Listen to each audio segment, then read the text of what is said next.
Guys, good morning and good afternoon. Welcome back sa aking YouTube channel, Ayan, kumusta po kayo? Naka-update lang po ako doon sa pangalawang in-upload ko na video na may malaking bukol na tumubo sa kilikili ko, and share ko ulit sa inyo kasi ngayon ay nasa 29 weeks tiyan ko, so malaki na siya.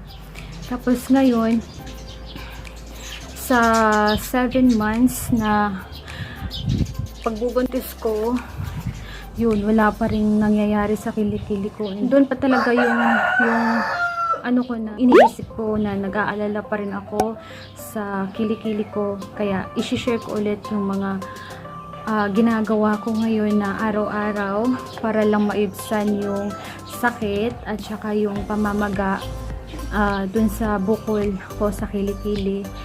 So, ayun, nasa 29 weeks, running to 30 weeks na tayo. So, ipapakita ko sa inyo yung changes sa kilikili ko kumpara dun sa yung huli kong pinakita sa inyo na bukol ko sa kilikili. So, dami ko din yung research, tapos dami ko din pinagsabihan, humingi na rin ako ng advice. So kasi hindi ako pwedeng uminom ng mga antibiotics or mga gamot dahil gawa't buntis ako. So yun, ang ginagawa ko ngayon ay nag-hot compress ako. Nag-hot compress ako araw-araw. Yun yung aking ginagawa para lang mawala yung sakit or mabawasan yung sakit kasi sobrang sakit talaga siya. Especially pag lumalaki or nadadagdagan ako ng gatas sa dede ko. Nagpo-produce ako ng gatas. Ang sakit-sakit niya talaga, as in walang humpay na sakit. Tsaka hindi ko talaga mahawakan yung kilikili ko dahil sobrang sakit. Tapos ngayon ipapakita ko sa inyo yung aking kilikili for 29 weeks. Do medyo nagputi-puti siya kumpara doon sa nakita nyo yung sa video ko na in-upload ko. Medyo okay siya ngayon kasi meron akong ginamit na nagbe-baking soda ako. Nalagay ako ng baking soda dahil sobrang itim niya talaga. And mapansin nyo po dito talaga, dalawa yan sila. Ayan o, itong malaki, ayan siya. Dalawa yan sila. Ito na malaki, hati sa gitna. Ito at saka ito. So, pag hinawakan nyo siya, is talagang makifeel nyo ang laki ng bukol niya. So, makifeel mo talaga siya na malaki talaga yung bukol niya. So, ganyan kalaki yung bukol yan sa loob. Hanggang dito yan siya, mga sis and mga mami. And meron siya dito na parang tumubo na hindi ko alam, para siyang maliit na kulani. Wala yan dati, pero ngayon meron na siya. So, ang ginagawa ko, nag-hot compress ako. Tapos, sinabayan ko yung hot compress. Tapos sa gabi, nagko-cold ako. So pagka pareho ko sila, sinasabay ko sila hot and cold.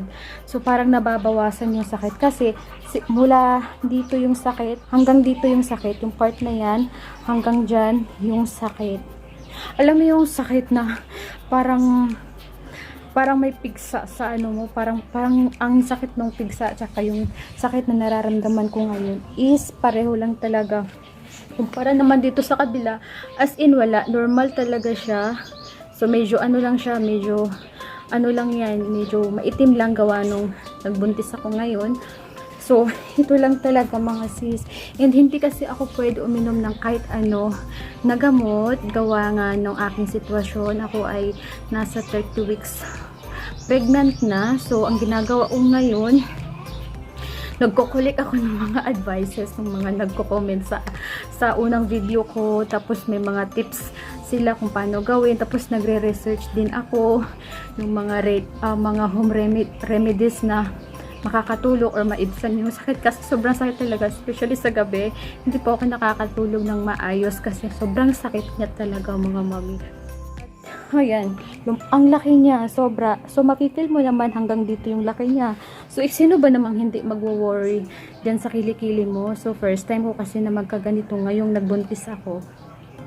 So sinong hindi magwo-worry? Tapos ang ano pa nito, humingi ako ng advice doon sa OB-GYN ko kung after ng panganganak ko o makapanganak ako, kung nandyan pa rin siya or magpa second opinion ako kung nandyan pa rin siya, hindi pa rin siya natanggal hanggang sa makapanganak na ako.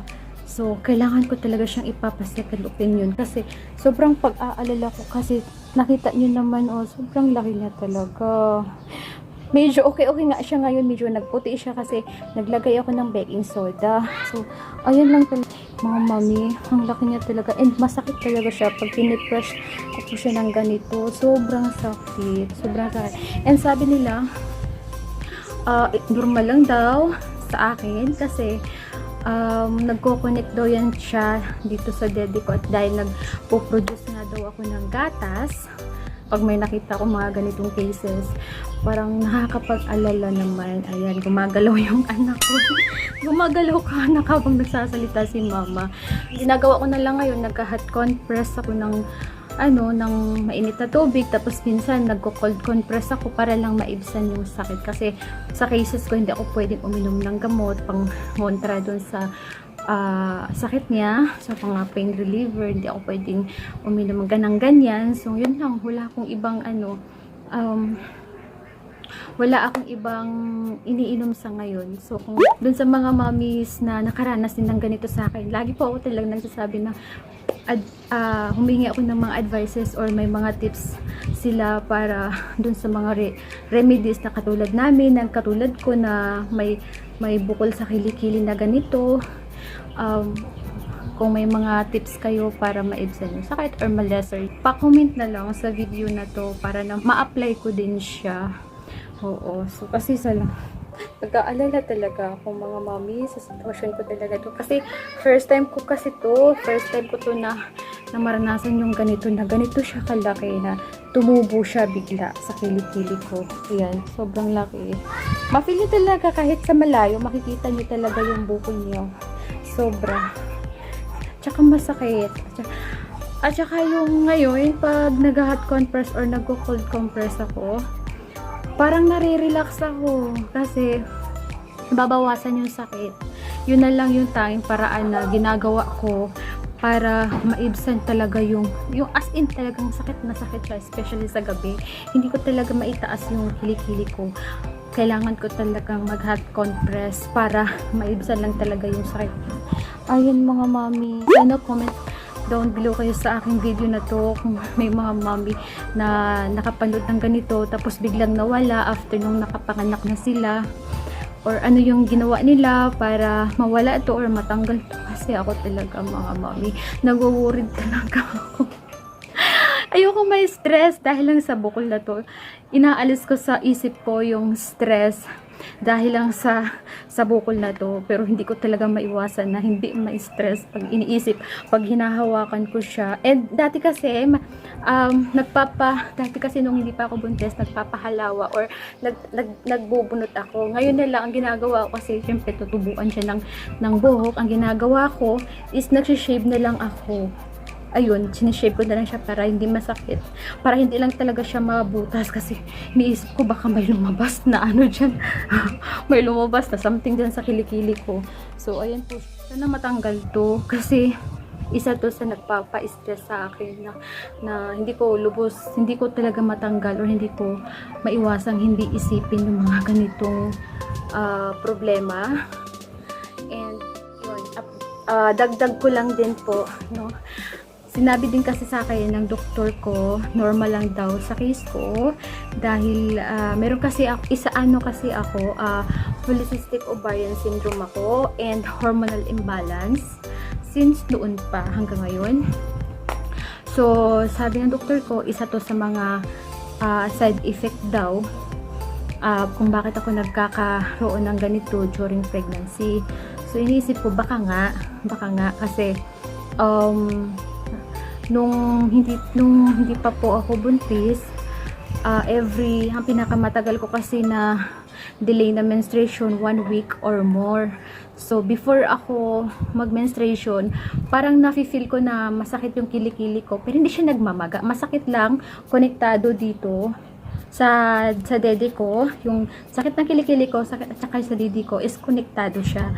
So, parang iniisip ko, parang yun din, parang normal din to sa akin. Pero, syempre, iba pa rin yung may advice talaga sa mga professional na doktor, yung talaga ganitong kaso. Kasi sa kaso ko ngayon, hindi talaga ako pwede na mag-undergo ng mga surgeon or mag-inom ng mga antibiotics. So, yun lang. Sana dun sa mga mami na nakaranas ng ganito at kung napanood niyo po yung video na to, sana mag-comment kayo sa video na to at bigyan niyo po ako ng tips kasi ngayon lang talaga ang ginagawa ko is mag-hot compress. Yan lang talaga. Wala akong ibang iniinom na gamot aside sa mga vitamins na nireseta sa akin ng doktor. Sana na-share ko din yung mga ganitong cases sa mga mami na nakaranas din ng ganito. So, thank you. Maraming salamat. And see you on my next vlog, mga sis, mga mami, mga say. Maraming salamat. And God bless po sa lahat. Maraming salamat. I don't ever slow up, no I don't take shit. I got no love for the fakeness. If you wanna play tough and wanna hate this, I'll always show up.